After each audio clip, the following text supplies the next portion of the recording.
We trust the lamb, not the donkey or the elephant. One thing I thought that was great in your book is that you laid out that there are different kinds of secularism.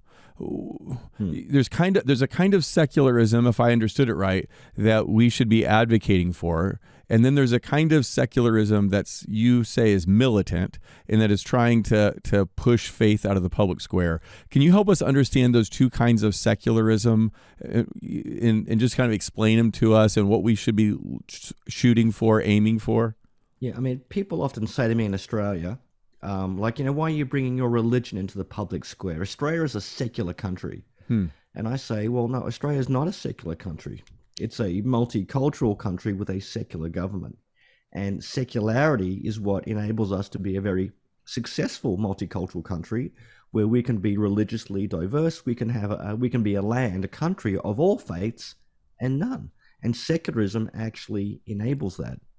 And you've got to remember that secularism is ultimately about creating space for religion and defining that space and defining the areas where religion is not allowed to matter, which is largely in government, and then defining the areas where religion is immune from government interference. So in other words, secularism means on the one hand, we're not going to have a theocracy. We're not going to replace the president with a pope, Dalai Lama, or Ayatollah, but also it means the government's not going to tell you how to do your religion.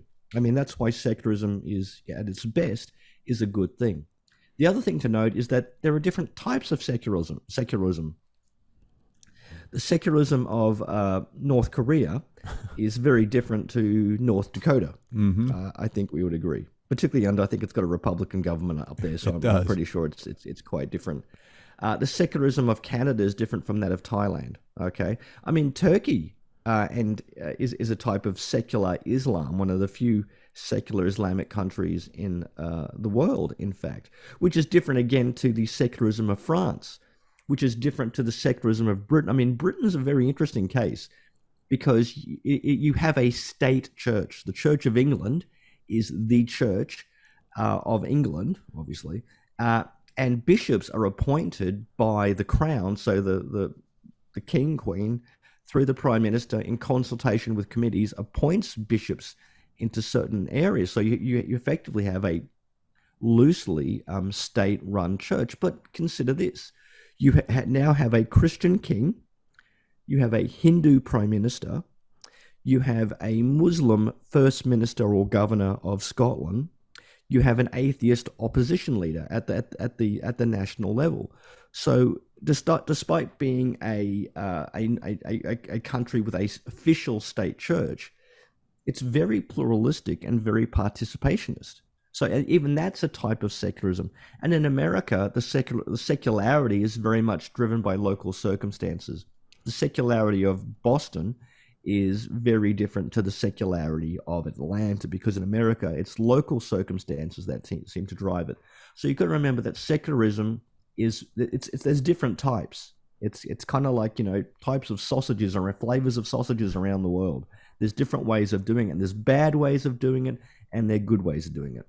But it seems like what you're saying, and I'm not sure I get this right, so correct what I got wrong here, but that what we should be aiming for in a secular society is to allow everyone to participate in a way that honors their rights, honors minority rights. And there's a kind of secularism that people buy into that want to say, hey, we're secular, therefore your faith shouldn't be brought into the public square. Is that right? There's an aggressive secularization where people want to remove religion from public visibility and view, and they want to shame people for being religious. Okay, the Andrew Thorburn saga being case in point. That's a militant form of secularization. That's like saying religion is basically the equivalent of intellectual pornography. You're allowed to do it in the privacy of your own home or in between your ears, but no one should be able to see it. I mean, that's one particular view, and I'm sure you can find American versions of that. But a good secularism says, look, we're not going to have religion in government because you've got the problem of which religion do you privilege. I mean, and this is why Christian nationalists really irritate me. They say we want our country to be Christian again. I said, well, which Christian? Do you want to go back to the good old days where the Anglicans were forcing you to baptize your babies? You're only allowed to worship using the Book of Common Prayer. You couldn't serve in government unless you're a member, or go to university unless you're a member of the Church of England. You want to go back to those good old days? I mean, America was founded precisely to get away from that. So exactly. I mean, that's what baffles me a little bit. But what we do, Christians need to remember, secularism is not the bad guy. Secularism is the framework that enables religious freedom. You cannot have religious freedom without some kind of secular settlement. And you need that because secularism is what stops government interfering in your religion, or you're going to end up like Australia, where the government has literally criminalized certain types of prayers if it's got anything to do with gender and sexuality.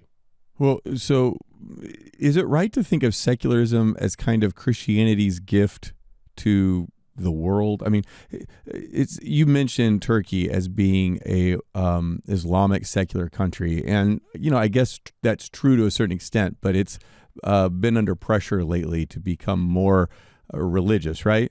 Exactly. And your second point there proves the first one. Religious tolerance is not a new idea. You can find religious tolerance all around the world. I mean, the Mongols, for all their violence and their, raiding and pillaging, were very religiously tolerant. But secularism is about a legal settlement that means the citizens of a country, even if they are a religious minority, will be left in peace by the government, okay? That's what secularism is. Now, that comes out of a Christian context. Now, the proof of that is two countries, Turkey, or I think we call it Turkey now. Let's just keep calling it Turkey. Turkey and India are both countries that have a secular framework, but they've only had that for between 50 to 100 years, and it's something imported from the West. So Turkey gets it because of its proximity to Europe, and the Ottomans used to have big chunks of Europe under their domain. Similar, India used to be a British colony. So both in kind of inherited or absorbed it from the West, but it was not indigenous to them, okay? Which is why at the moment in both countries, you have very religiously based governments in power, okay? So in Turkey, the Islamic, the secularism is being somewhat undermined by this Islamic resurgence. And in India, the secularism is being undermined by its sort of Hindu framework. And this is what we have to remember, that for us, we think of religion as an external activity to the self, external to government. But in the Middle East and Central Asia, they don't have a thing called religion as we would have it, this sort of individual idea of piety and devotion to the gods. Islam, you could say, is not really a religion. It's a type of civilization. Mm-hmm. Same thing with Hinduism. Hinduism, you could say, is not a religion. It's a type of civilization. And precisely because those two countries, Turkey and India, lack that sort of Christian heritage of ranging from individual rights, the things we've been through, like the Catholic versus Protestant, the Renaissance, the Reformation, the Enlightenment, or they've experienced them in different ways. That's why secularism does not neatly map onto those other countries. Well, you brought up Christian nationalism, and it's one of the things that you talk about in your book, Religious Freedom in a Secular Age. I don't want to go too far down that road, but I do think it's interesting that Jesus said to render to Caesar what is Caesar's and to God what is God's. And I've heard that, and asking you, because in addition to writing books like this, you're a New Testament scholar. Is that kind of a Jesus's maybe approach to government that sets us up for secularism, that he divides the world into things that are Caesar's and then God's, and in doing that, he tells everybody, hey, look, Caesar isn't God. Caesar reports to God. He's under God's authority, and yet here in this world, we pay our taxes to Caesar because Caesar, whatever the government is, has some sort of rights and authority to it that we defer to. Is that a fair use of that passage to say that it is, maybe a place that secularism is rooted, and that the Bible even gives kind of credence to a secular government as we've defined it, as making room for different religions and different faith, minority rights, and that kind of thing? Yeah, well, I mean, on the one hand, no, because I think in the context, I think it's more of a trap than a legitimate question. But I mean, that's another story. But in the history of interpretation, yeah, people have seen there as being two domains. You know, the domain of religion, of the church, of spirituality, Christianity, and the religion or the domain of the secular government, the ordinary, the mundane. And I think there's other passages in the New Testament that lend itself towards that, like Romans 13, 1-7, talks about, you know, a similar thing, giving taxes to government respect, because, you know, government's there for public order and justice. And similarly, 1 Peter 2, 13-17 says similar thing. But I mean, that has been the historical understanding, that there are these two domains of the church and the state, or the terrestrial and the heavenly, or the secular and the eternal. So that's been a way of dividing things up, which generally works, but there's always been sort of, you know, complicating relationships between the two. Are these two areas, are they mutual disciplining? So the church kind of, you know, looks after the state, and the state kind of looks after the church, or do you go for a hard separation? I mean, you could compare the differences between the Anabaptists, who say Christians should never serve in public office or in public service, all the way through to the Anglicans, who can say, yeah, Christians can basically be chaplains of the state, and it works out fine. Yeah. So, I mean, there's pros and cons one way. Against the Anabaptist view, you could say, well, look, you know, hiding in the catacombs is a very safe place where you'll avoid the seduction of power. But on the other hand, to the Anglican side, you can end up becoming a chaplain to a very nefarious and evil empire. So, I mean, there's risks both ways. But I think it's interesting that the Christian nationalists arguing for Christians to accumulate power, even political power, it seems like even the scriptures warn against that. Oh, it does. And in fact, I would say there is the Bible has a technical term for a person who wants religious and political authority at the same time. And that word is called Antichrist. That's the technical term. I mean, I know it's funny, but here's you have to remember, there's only one guy who is priest and king. There is one guy who is King of Kings and our great high priest, and that is the Lord Jesus. For everyone else, religious and political authority must be separated. So unless you have the word of God tattooed on your legs, you've got holes in your hand, and you're seated at the right hand of the Father, you should not have religious and political authority in your hands. Only one person gets to have them, and that's no political leader I know of in recent or the longevity of memory. Yeah, I laugh not because it's funny, but because it's so true, and you put it so bluntly that Christian nationalism isn't very Christian. So let's move on a little bit. There is a perspective out there, you kind of already alluded it to a second ago, that religious liberty, or the call for religious liberty, is just a kind of form of bigotry. So just a couple lines here. Alexandria Ocasio-Cortez, if anyone's heard the opening of our show, you're familiar with it. She said in a hearing, the only time religious liberty is invoked is in the name of bigotry and discrimination. Frank Bruni, who writes for the New York Times, said this around the time of the Obergefell decision. He said, quote, "I support the right of people to believe what they do and say as they wish in their pews, homes, and hearts." Or you mentioned in the book, Religious Freedom, in your book, the NBC reporter Catherine Rampell says this: constitutional and statutory protections of religious liberty give Americans the right to worship whomever they choose, however they like, on whatever day they like. So I think there's a difference between freedom of worship and freedom of religion.